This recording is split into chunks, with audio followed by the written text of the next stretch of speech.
Hello everyone, welcome to another video lesson for Algebra 2. Before the break, meaning during the fall semester towards the end of it, you learn about imaginary numbers. Okay, so don't forget, if you have a negative number instead of a square root, that is not a real number, that's an imaginary number. And I also went over a few examples in class about this. So for example, I said that if you have a perfect square inside of the radical and that perfect square is negative, then all this means is that instead of, for example, if you have the square root of 4, we know this is equal to 2. Well, what if it's negative 4? Then that means this is equal to 2i because it's a negative 4, okay? All right, so I mentioned that in class. And then for example, number 2, all we can do here is separate the negative 1 and the positive 2, because the definition of the square root of negative 1 is that is equal to I, right? So then this is equal to I square root of 2. So the 2 stays inside of the radical, but I comes out. And notice this became now positive 2. Example number 3, I'm going to separate negative 1 times positive 27, then decompose 27 into its prime factors. So 3 times 9, and 9 is the same as 3 times 3. So we have 3 3's, which means we can take out a 3. And we have a 2 waiting outside, so then this becomes 2 times 3, and this negative 1 is I. And then leave that 3 that's by itself inside of the radical, okay? So then 2 times 3 is 6, so this is 6i square root of 3. And that's the simplest radical form for this problem, which is what you're learning, reviewing today. Right, example number 4. Again, I'm going to separate negative 1 times positive 48. Then 48 is not prime, so I'm going to decompose 48 into its prime factors. So we could use different numbers here. I'm going to do 3 times 16. Okay, and 16 is the same as 4 times 4. And then this is 2 times 2 and 2 times 2. So notice we have 2 pairs of 2's, which means 2 pairs of 2's come out. A pair of 2 comes out. We have a negative waiting outside, so then this is negative. We have 2 times 2 times, and for negative 1, we have I. And then inside of the radical, this 3 that's by itself stays inside. So then multiply. Negative 2 times 2 is negative 4, and then this has I, and then this is just the square root of 3. So this is the simplest radical form. So this will help you understand what you're learning today. So you're going to be introduced to complex numbers today, okay? So complex numbers are composed of a real number part and an imaginary part. Okay, so A is the real number and BI is the imaginary number. So what if A is 0 and you only have BI? Well, that's a complex number, okay? So anyways, something that you need to begin to understand is that a complex number includes all the numbers you know by now, or complex numbers includes all the number sets you know by now, which is whole numbers, integers, rationals, irrationals, real numbers, and now complex numbers. Okay, so for complex numbers, what I'm going to do is I'm being asked to simplify this. So we just said that if you have a perfect square, right, and you take the square root of it, this will be 6, right? But notice it's negative, so then this will be negative, will be positive 6i, but then there's a minus in front of it. So then this is just 5 minus 6i, which means the value of A is 5 and the value of B is 6, negative 6. So this is the answer to that problem. For number 6, again, I'm going to decompose. Let's see, this is times 18.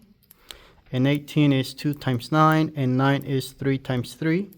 So then I can take out a 3. And what I'm going to do is I'm going to, for now, leave it like this. So then this is 3 comes out, but also from negative 1, I. And inside of the radical, we keep that 2, because there's only 1, 2, right? So then the 2 stays inside. And then notice we have minus 7 after this. So I'm going to switch them around so that they are in this form. So A goes first and BI goes second. So then this is equal to negative 7 plus 3i square root of 2. And this is the answer to that problem. Okay. All right. Add and subtract. So when you add and subtract, you just like when you're combining like terms. So I can combine the a's with the a's and the b's with the b's. So this is an a value, this is an a value, so those are real numbers. 3 plus 5 is 8. And then notice negative 4i plus 9i. We're actually subtracting here. So 9i minus 4i is plus 5i. And that's the answer to number 7. Number 8. Again, this means this 8 becomes negative. Negative times negative becomes positive 5i. Okay, because we have to distribute that negative 1 implied. And then when I combine this 7 and that negative 8, they combine to negative 1. And then we have 2i plus 5i. They combine to 7i. So in this case, the value of a is negative 1 and the value b is 7. And you can see that's the complex number. Okay, right here. All right, so those are 2 examples of how to add and subtract complex numbers. That's not really difficult to do. Multiplication. Now for multiplication, I have to give you another definition. And that definition is that when you end up with the square of I, that's actually equal to negative 1. Okay, and I'll explain this in a classroom, how this works. But for now, this is just a definition. So negative 8 times negative 3, that's equal to positive 24. But then I times I is I squared. But then using this definition, this is equal to 24 times negative 1, which is equal to negative 24. Okay, and notice this is not inside of a radical. So that's the answer to this one. Okay, all right, that's number 9. Number 10, I'm going to distribute 2i times negative 6, that's negative 12i. 2i times 3i, that's plus 6i squared. But then again, this is negative 12i plus 6 times I squared is equal to negative 1. So I'm going to use that definition in parentheses negative 1. So then I'm going to rearrange this. 6 times negative 1 is negative 6. So this is the value of a in the complex number minus 12i. So this is the answer to that problem. So when you multiply these two terms, I mean these two values, this monomial by this binomial, this is the answer we have for that problem. Okay, all right, number 11. So for number 11, again, you're going to use FOIL here. 3 times 4, that's 12. 3 times 6i, that's plus 18i. Negative 2 times 4, that's negative 8i. And negative 2i times 6, that's negative 12i. I times I, don't forget, is I squared. So then this is 12. 18i minus 8i, that's plus 10i. Then let's use the definition of I squared. So this is negative 12 times negative 1, which is I squared. So then this actually becomes, this part becomes positive 12. Then I'm going to combine this 12 and this 12. They add up to 24. And then this is plus 10i. So this is that complex number that is the product of these two binomials being multiplied together, or these two complex numbers being multiplied together. Okay. All right. Next example. What if you have radicals? Don't forget, I just said the square root of negative 1 is I. So this is actually I. So this is 3 plus I. Okay. And this is the square root of negative 100. Well, that's a perfect square. So this is 2 plus 10 I. So just like I did number 11, I'm going to do number 12. So 3 times 2 is 6. 3 times 10i, that's plus 30i. I times 2, that's plus 2i. And then I times 10i is 10 times I squared. So we know this is 6. 30i plus 2i is plus 32i. And this part here, you multiply 10 times negative 1, which is the definition of I squared. So then this becomes negative 10. Okay. So then all I need to do is combine this. So let me just write it here so you can follow me. So then this is 6 minus 10, which is negative 4 plus 32i. So this is the complex number that is the product of these two complex numbers. Okay. All right. Next example, 13. What if you have a trinomial? Well, I'm gonna do these two first, and I'll do this one last.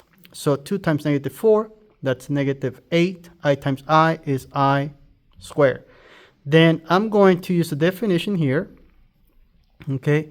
the definition is that I squared is negative 1, so that means this is negative 8 times negative 1, and then we multiply that by 3i.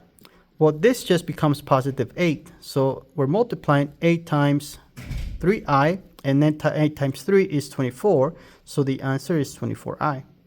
Okay, all right, last example here. For the last example, I have 5 minus 2i squared, which means I have 5 minus 2i times 5 minus 2i. Don't forget, that's what the square means.